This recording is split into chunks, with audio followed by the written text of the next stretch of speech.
Welcome to the Voice of the June Lotus, a sacred space for truth, alignment, healing, and inner guidance. I'm your host, Hwanhari, holistic life coach, wellness guide, and intuitive energy alchemist.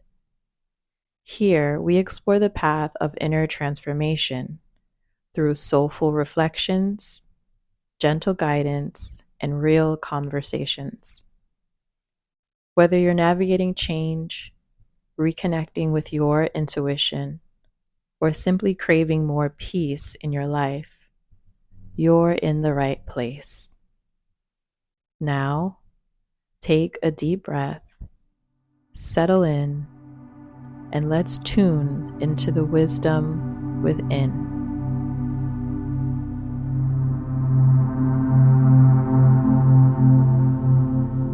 Welcome back. Wherever you are, I hope you're fully settled in and that you can give your undivided attention. Last episode, we talked about the awakening. What happens when we begin to listen to ourselves, to our intuition, to our inner wisdom? That conversation marked the beginning of deepening our self-awareness and our relationship to truth. Today, we continue that journey because after we begin to listen to ourselves, what comes next is learning to trust what we hear. This episode is called Self-Trust is a Sacred Practice. I have a question for you. What do you think it takes to trust yourself? Especially after you've been hurt, disappointed, or even betrayed. To trust oneself, it takes time, honesty, love, and commitment. And most of all, it takes practice. The nature of trust and why it's hard sometimes. Trust comes easy for some, but for many of us, it's layered with unpleasant memories, stories, wounds, and experiences, especially if we've endured relationships where our trust was broken. Now, trust doesn't automatically disappear overnight. It's usually compromised over time. When people say one thing and do another, when maybe our parents make promises they can't keep, or a friend betrays our confidence, or even a partner, through abuse or neglect, teaches us not to believe in ourselves, or that we're not worthy. And then what happens? We stop trusting not just them, but ourselves. Have you experienced losing self-trust? We start questioning our judgment. We ignore red flags. We override our gut instincts. Why do we do this? Usually for the hope of connection, protection, validation, or love. Now, speaking for myself, at the end of a few past relationships, it became very hard for me to trust again. I didn't trust myself to choose the right partner. I didn't trust myself to choose the right friends. I learned not to trust what people said or did. And underneath it all, what I didn't trust was my own intuition.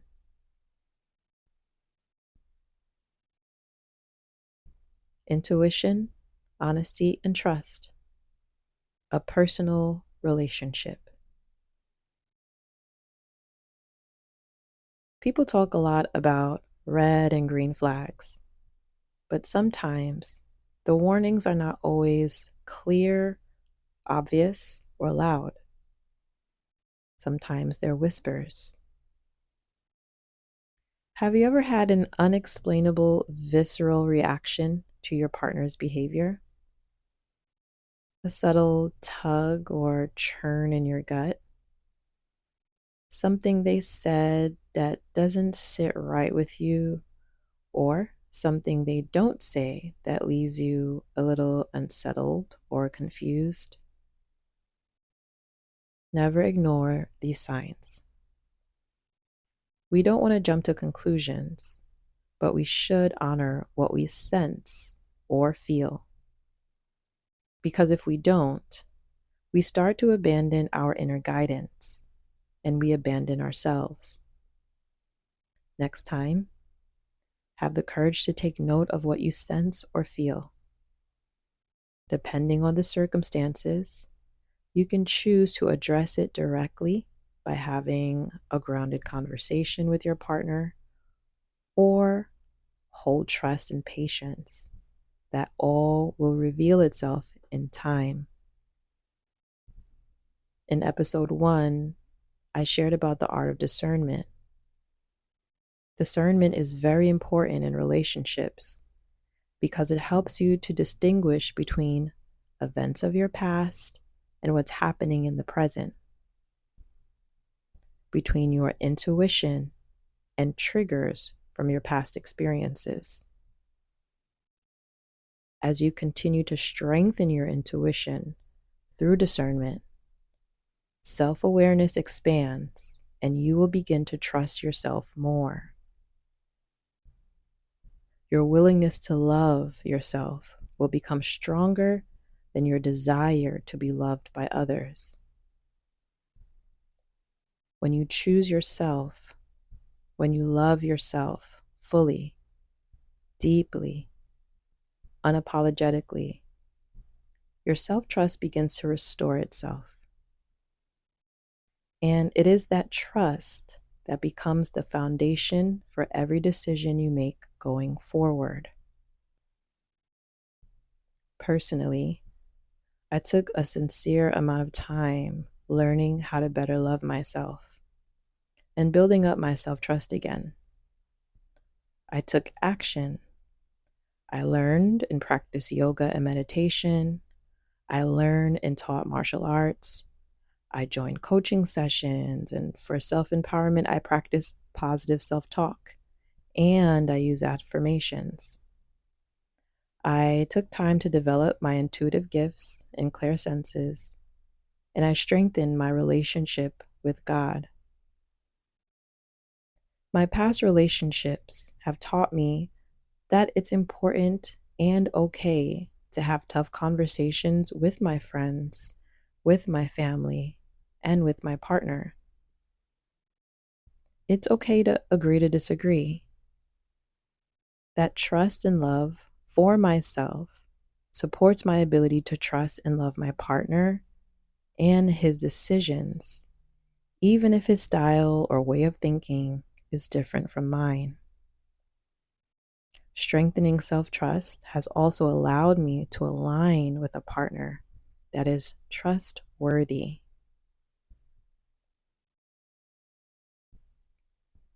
Trusting yourself at work. Let's move from a personal relationship to a professional one. Say you've been working for a company for more than 8 years. You love your job.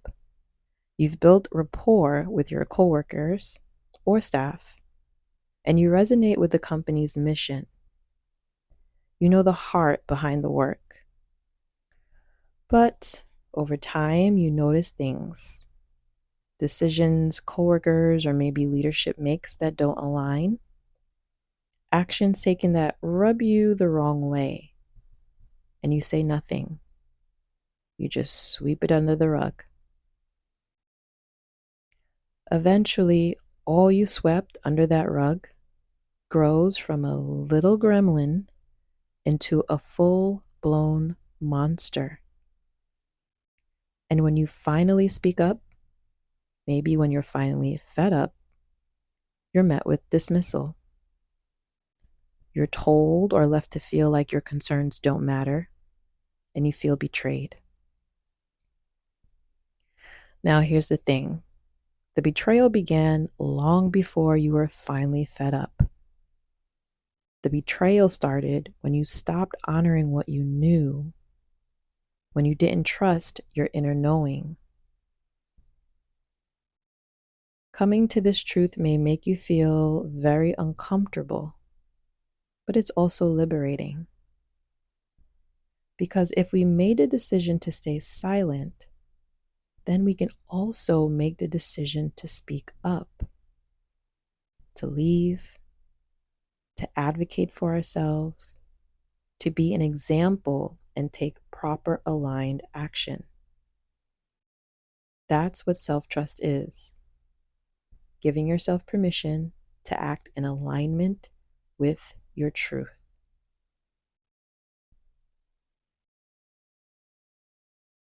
Chakras and self-trust. Because I'm a yogi and energy healer, I'd like to share how trust connects to your energy, specifically our chakras.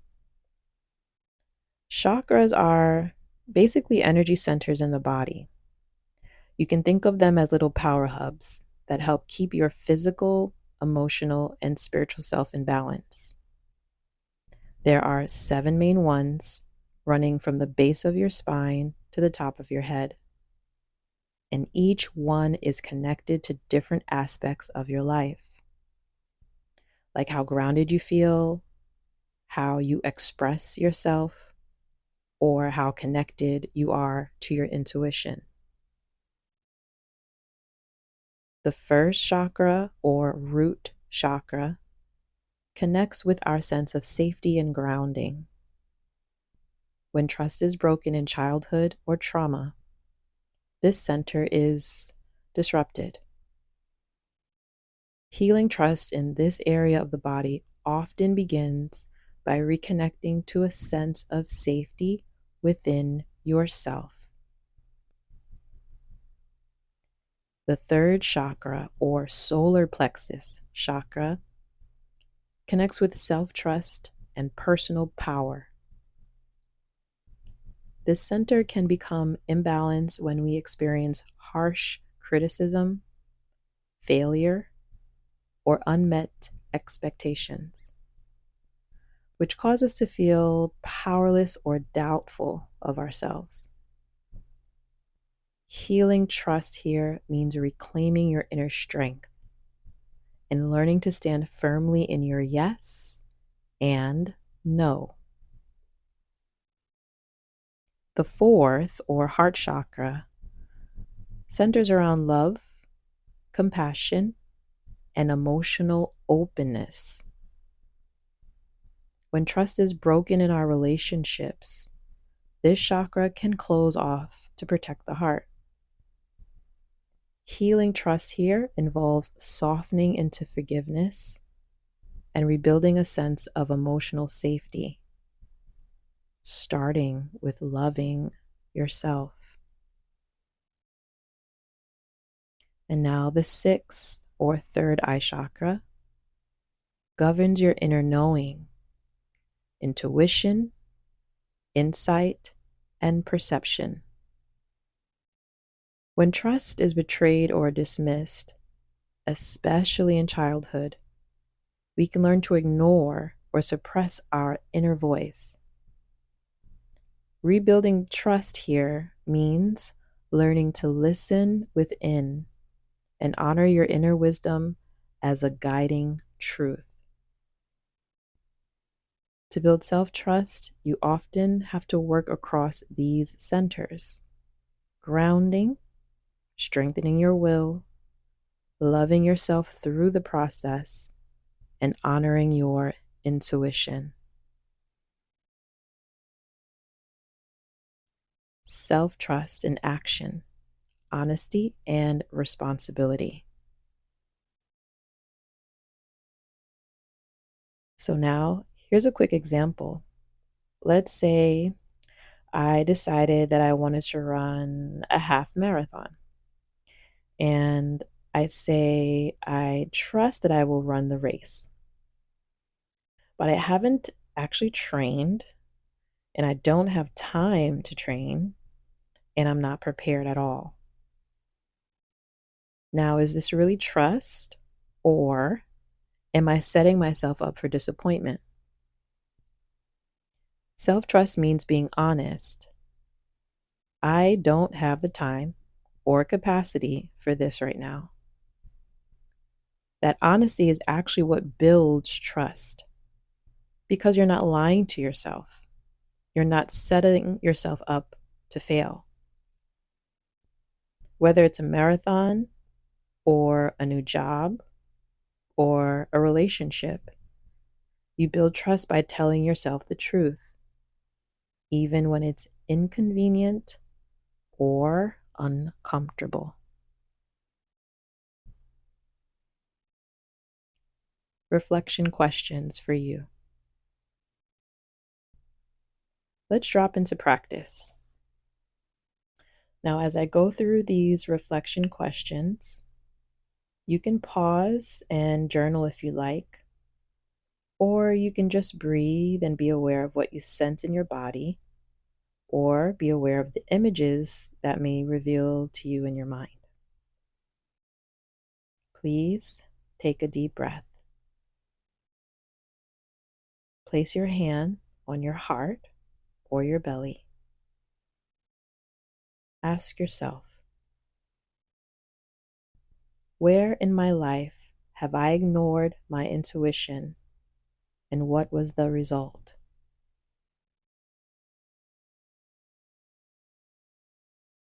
What patterns do I repeat when I don't trust myself?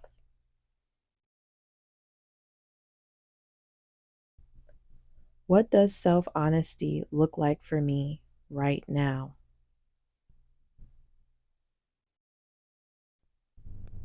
How can I begin to rebuild trust within myself, one honest decision at a time? In what areas do I need to ground, strengthen, or love myself more deeply?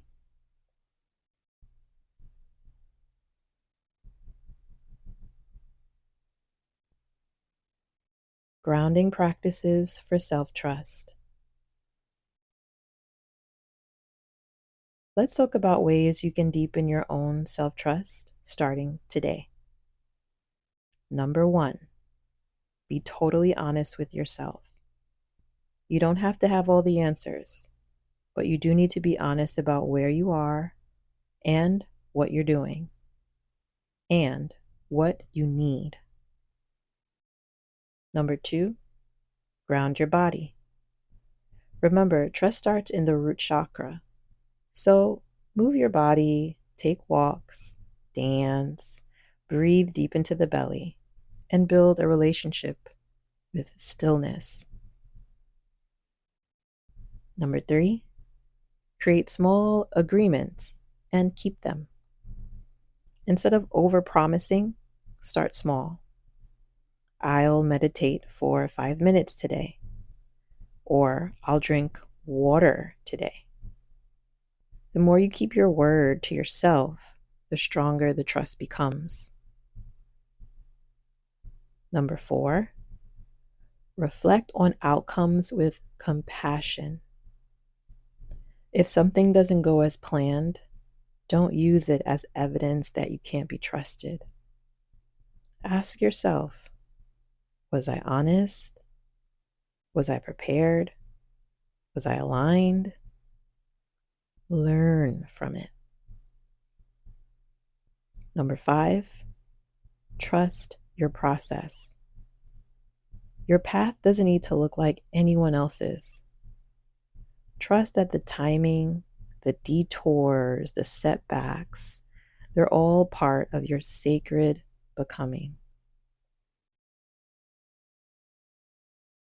Closing thoughts. Self-trust isn't a one-time choice. It's a daily sacred practice It's rooted in self-love, self-honesty, and self-responsibility.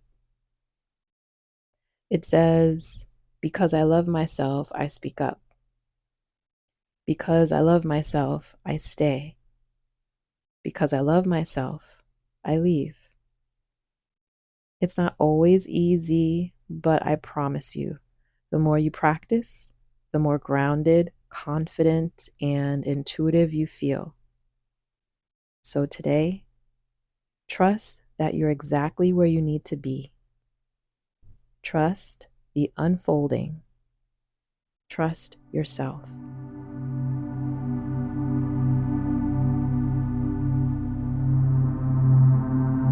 Thank you for joining me in this sacred space.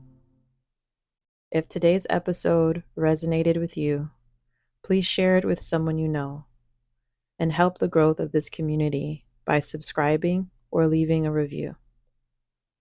If you'd like to go deeper in your own journey, feel free to learn more about my coaching or guided support by visiting www.thejunelotus.com. This is the voice of the June Lotus, honoring the voice of wisdom within.